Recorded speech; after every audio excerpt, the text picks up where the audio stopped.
The wonders of the deep sea are shadowed by a veil of rolling waves. For centuries, the nature of the sea floor remained a mystery, while humanity could only ponder on its secrets. How deep did it go? What landforms, if any, could be found there? Whether there was anything more than a featureless stretch of mud, they did not know. But when early explorers cast their weighted lines over the sterns of boats to measure the depth, they uncovered clues to a far more complex landscape. A world of sprawling ocean plains, yawning chasms eclipsed by the dark of the abyss, and underwater mountains that rose hundreds of thousands of feet from the sea floor, reaching for the surface. The seamounts. In subsequent years, exploration of these profound monuments unveiled a dominion of deep-sea dwellers. A hotspot of life where currents convened, bringing nutrients and creatures from the marine expanse together in one place. Let's dive in and explore the life of the ocean's staggering seamounts.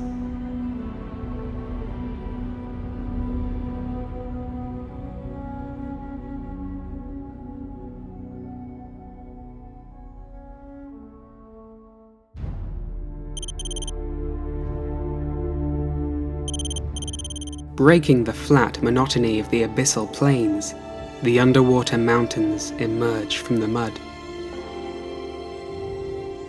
Those that rise less than 1,000 meters or 3,000 feet above the plains are called abyssal hills, while anything taller is a seamount, and there are at least 100,000 of them, with over half found in the Pacific Ocean near the tectonic plate boundaries.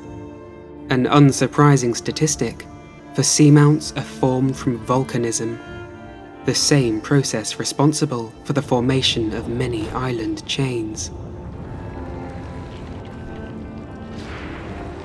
At mid-ocean ridges, the converging tectonic plates collide at boundaries called subduction zones. One plate is subducted or forced down towards the Earth's molten interior.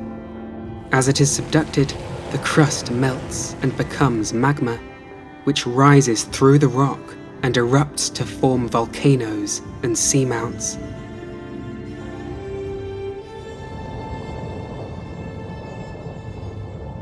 In the Pacific, this has led to the formation of the Ring of Fire.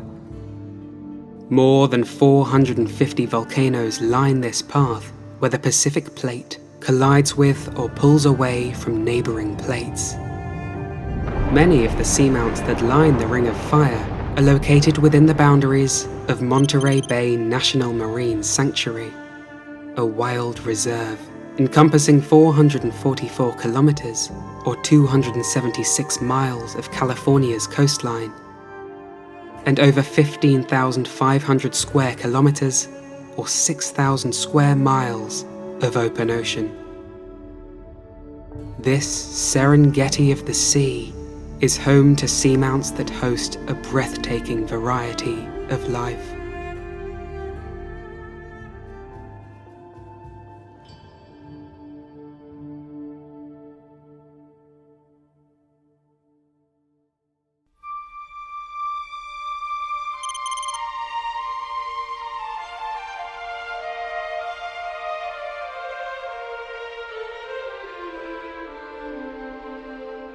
While the scale of these underwater monuments is impressive in its own right, the true grandeur of seamounts is defined by their ecological importance.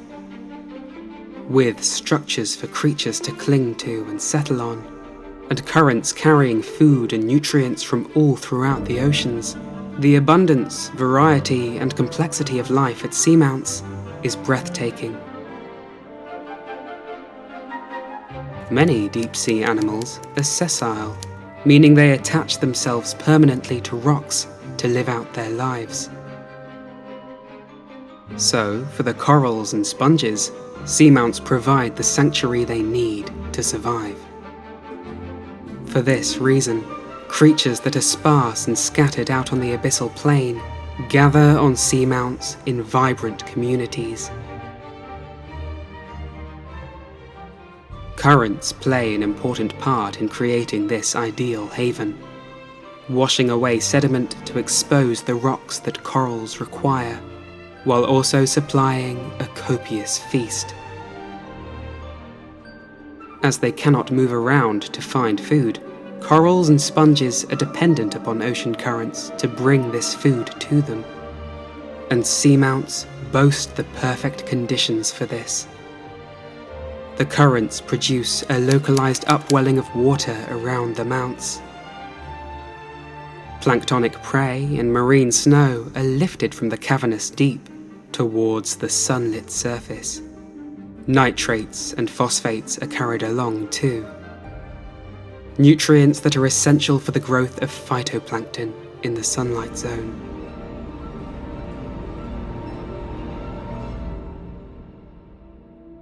Such a veritable feast as this creates an explosion of activity.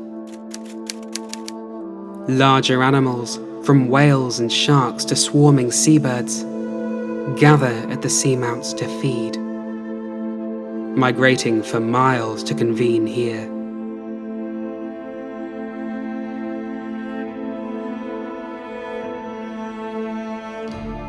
Tiny larvae of marine creatures are carried for hundreds of miles, with the currents forming transport routes between geographically isolated locations.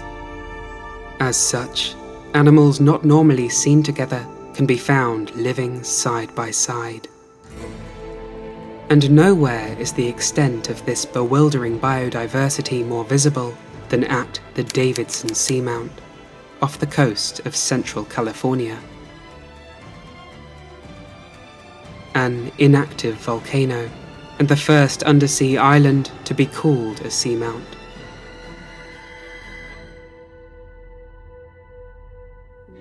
At 42 kilometers or 26 miles long and 13 kilometers or 8 miles wide, it is among the largest ever discovered. From its base to its crest, it rises to 2,280 meters or 7,480 feet tall, yet its summit is still over a kilometer beneath the waves. It was here at the Davidson Seamount where one of the most important deep-sea discoveries was made. For thriving in this cold, dark and mysterious habitat are large and ancient coral gardens. Prior to their discovery, it was believed that corals could only exist in high abundance in warm water, and required the light of the sun to survive. But on the ridges of the seamount, far below the reach of the sun, dense and colourful communities cling to the rocks.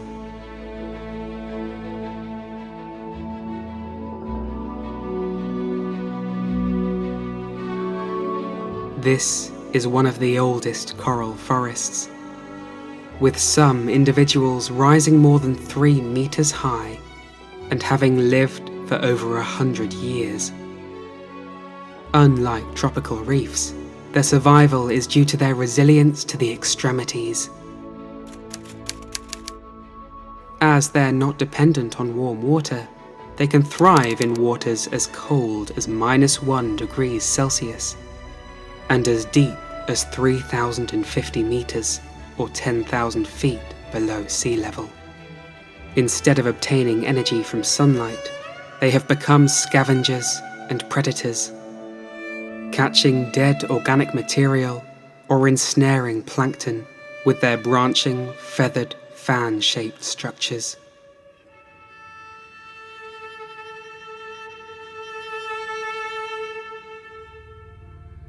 Coral communities are not the only gardens found at the depths of Davidson Seamount.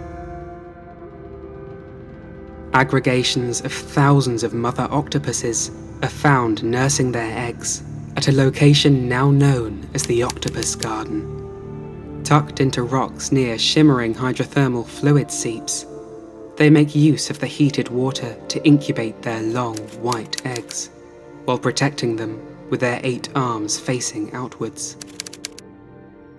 This sprawling community was discovered as recently as 2018 by the EV Nautilus team when they blindly descended 3,000 meters or 9,800 feet down the side of the seamount and captured the footage you're seeing now. This goes to show that with less than 0.1% of Pacific seamounts having been explored, there is much that remains to be uncovered.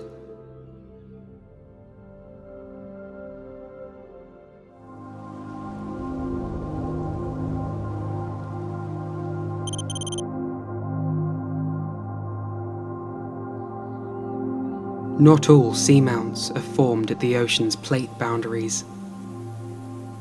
In some locations, known as hotspots, plumes of magma rise through the crust at the center of plates and erupt through the sea floor to create chains of seamounts, such as the Hawaiian Islands.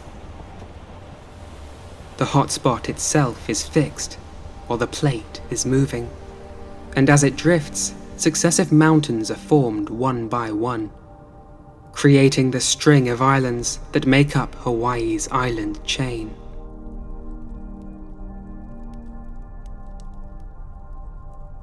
These isolated islands are home to familiar creatures that have transformed themselves in bizarre ways, letting evolution run wild. This process is prominent too in the Galapagos Islands, demonstrating the effects of isolation on communities of life that find themselves secluded from the mainland. Join me in the next video as we explore the life of remote islands and the fascinating ecosystems that form when seamounts rise above the waves.